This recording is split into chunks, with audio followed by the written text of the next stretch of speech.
Hello everyone, welcome to Archana's happy home. శ్రావణ మాసం వచ్చేసింది కదా. ఇంకా ఈ శ్రావణ మాసంలో వరలక్ష్మి వ్రతం రోజు చేసుకునే నైవేద్యాలలో ఒక రెసిపీని ఈరోజు మీకు షేర్ చేసుకుంటున్నాను. ఇది బెల్లం అప్పాలు. ఇది వెంకటేశ్వర స్వామికి కూడా ప్రసాదంగా నివేదిస్తారు. ఈ బెల్లం అప్పాలను ఎంతో ఈజీగా సింపుల్గా ఎలా చేసుకోవాలి అనేది ఈ వీడియోలో మీకు షేర్ చేసుకుంటున్నాను. స్టవ్ వెలిగించుకొని ముందుగా ఒక బౌల్ పెట్టుకొని బౌల్లో ఒక 1 కప్ వరకు బెల్లం వేసుకోవాలి. 1 కప్ బెల్లానికి 1 కప్ వాటర్ తీసుకున్నాను. ఇప్పుడు బెల్లాన్ని కరిగించుకోవాలి.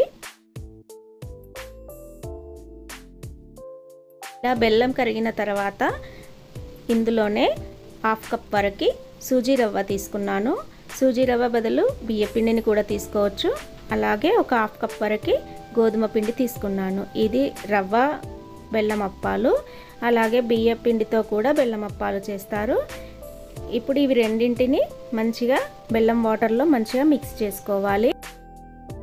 ఇందులో యాలకుల పొడి కూడా వేసుకోవాలి. యాలకుల పొడి కూడా వేసుకున్నాను. ఇప్పుడు అంతా ఉండలు లేకుండా మంచిగా మిక్స్ చేసుకుంటున్నాను.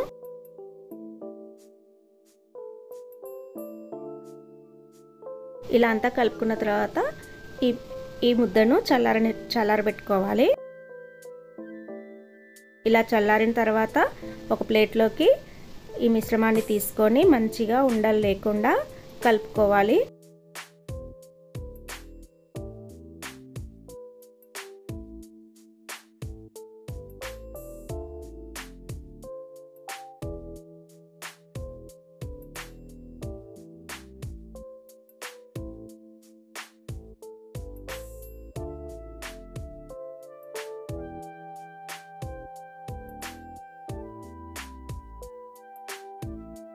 ఇలా పిండిని కలుపుకున్న తర్వాత చేతికి కొంచెం నెయ్యి అప్లై చేసుకొని చిన్న చిన్న ఉండలుగా తీసుకొని చిన్న చిన్న అప్పాలుగా ఒత్తుకోవాలి.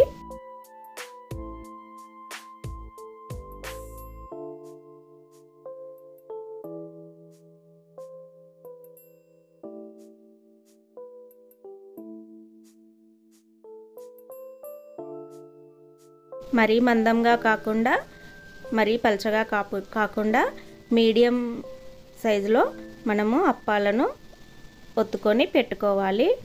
ఇలా అన్నీ ఒకేసారి చేసి పెట్టుకోవాలి.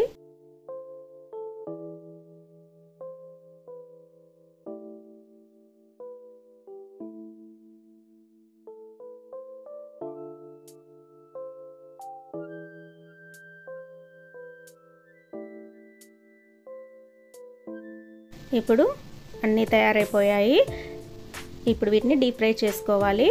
స్టవ్ వెలిగించుకొని ఒక కడాయి పెట్టుకొని ఆయిల్ తీసుకొని ఆయిల్ వేసుకోవాలి.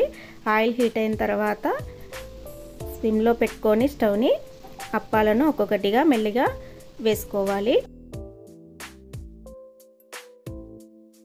ఇలా వేసుకున్న వెంటనే వీటిని కదిలించకూడదు.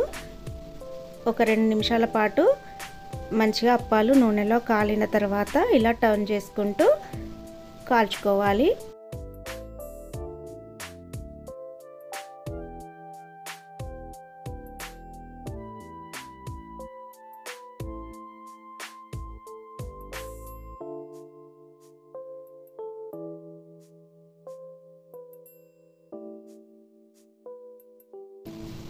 వీటిని మంచిగా మీడియం ఫ్లేమ్లో కాల్చుకోవాలి. గోల్డెన్ బ్రౌన్ కలర్ వచ్చేంత వరకు కాల్చుకోవాలి.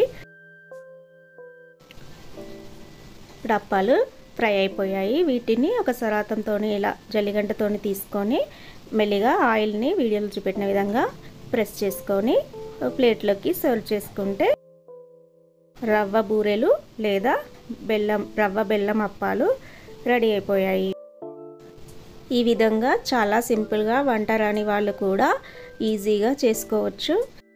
ఐ హోప్ ఈ వీడియో మీకు నచ్చిందని అనుకుంటున్నాను. నచ్చినట్లయితే లైక్ చేయండి, షేర్ చేయండి, కమెంట్ చేయండి. ఇంకా నా ఛానల్ ఎవరైనా కొత్తగా చూస్తున్నట్లయితే సబ్స్క్రైబ్ చేసుకోకపోతే సబ్స్క్రైబ్ చేసుకోండి. Thank you for watching.